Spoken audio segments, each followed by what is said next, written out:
This clip is brought to you by SaveWithConrad.com.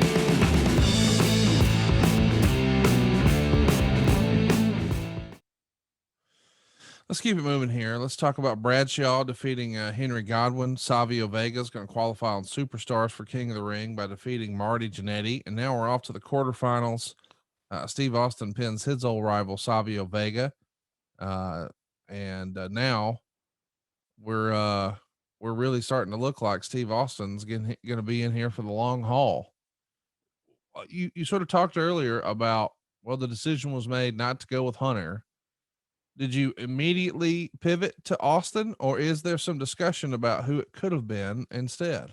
Well, you look at the roster, Conrad, you say, who can we help the most by them facilitating a King of the Ring win?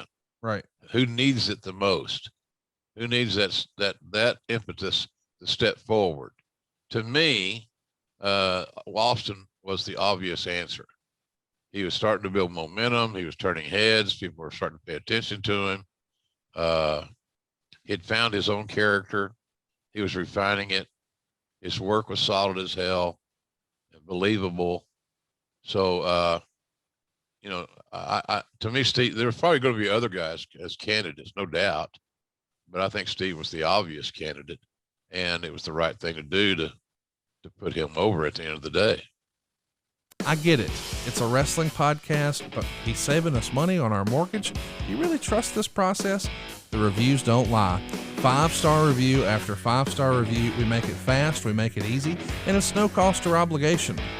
Give us a shot to earn your business. I'm telling you, you'll be glad you did, especially if you like keeping more of your own money.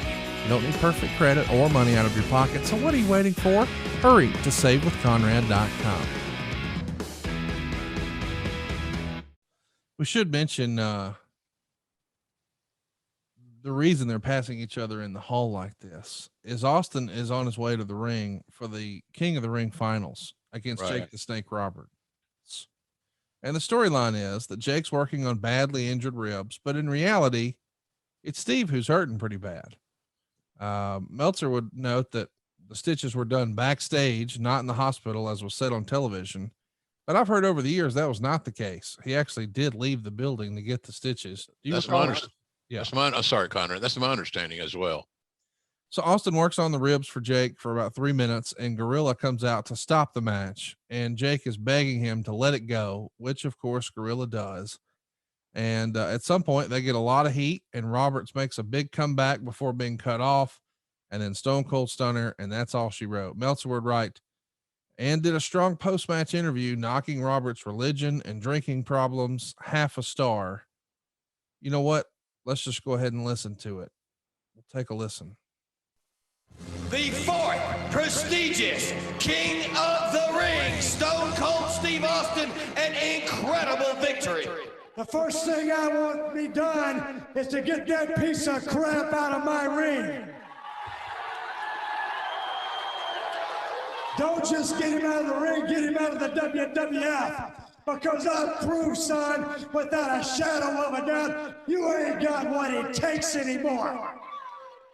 You sit there and you thump your Bible and you say your prayers, and it didn't get you anywhere. Talk about your Psalms, talk about John 3:16. Austin 3:16 says I just whipped your ass. Come on, that's not necessary. All he's got to do is go buy him a shit bottle of Thunderbird and try to dig back some of that courage he had in his prime. As the King of the Ring, I'm serving notice to every one of the WWF superstars. I don't give a damn what they are. They're all on the list, and that's Stone Cold's list, and I'm fixing to start running through all of them. As far as this championship match is concerned, son, I don't give a damn if it's Davey Boy Smith or Shawn Michaels. Steve Austin's time has come. And when I get the shot, you're looking at the next WWF champion. And that's the bottom line, because Stone Cold said so. Yeah, a lot of signature stuff there, Conrad. Yeah, man, because Stone Cold said so. But of course, Austin 3:16, man. The shirt. He sold a lot of those 3:16 shirts, and ironically, they're still selling.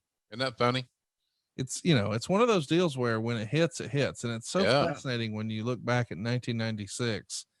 And we just mentioned a minute ago, you guys have won your last ratings war. Nitro is going to go on that streak for 83 weeks. And it's because of the NWO. So this is as we're talking now in 2021, the 25th anniversary of not only Austin 316, but the NWO.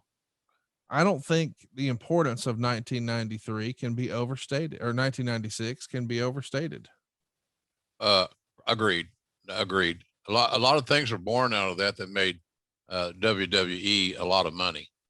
And as much money as Steve made on that t-shirt, the office made more. Oh yeah, they did fine. So the financial hit, Michael Hayes' facial expression was priceless. Yes. Because he had no idea that line was coming. Right. It wasn't scripted. Right. Austin didn't do scripts. So it was good. It was really good. And it's so monumental on so many fronts. But Austin was anointed at that point in time. You heard the crowd respond when he said he's going to be the next champion. And that's great market research. So it was a very successful tournament in that respect. In your book, you talk about how Steve came to you after the show and said his year-to-date money wasn't what he thought it should be. And you go directly to Vince, and Vince agrees to a number, and you let Steve know, hey, I'm ripping up the contract and getting you a new one. How soon after this show does all that happen? Immediately. Okay. What's there to think about? Yeah. We had all of our answers. We had our guy. So, no, it worked out. It worked out fine. And it was time to keep your talent happy. Again, Vince becoming more talent aware. We talked about this, Connie. Yes. And here's our guy that was going to be the it guy for what we thought were years to come. And it was to some degree until Steve got hurt. But it was just good stuff, man. It was just, and why not? And you look at this year to date, because how he was booked and positions on the card, he probably was undervalued at that point in time. Right. But, but we didn't wait till the contract ended. We didn't wait till this recycle this or that. We went right for it. And he was appreciative of it because he got the respect from the office that he had been looking for in every company that he ever worked for. Just respect me for what I do. And I'm a wrestler. And so he got that respect. We wanted to make sure that he knew he was appreciated. And we sure as hell wanted to keep him happy.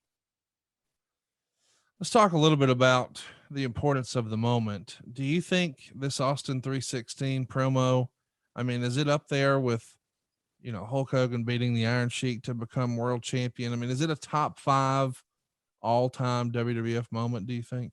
Probably, based on where Austin took it. Right. The merch he sold, he eventually, just not too many years after that, I remember, and he may have had bigger years, but he had one year he made $13 million.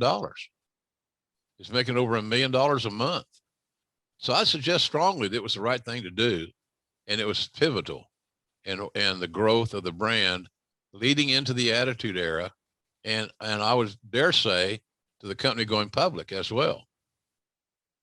Hey, it's Conrad Thompson. Thanks for checking out the podcast here on YouTube. Be sure to hit the subscribe button and the notifications bell so you get a notice anytime we upload some new content.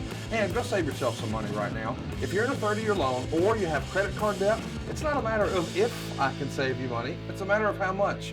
Find out right now for free at SaveWithConrad.com.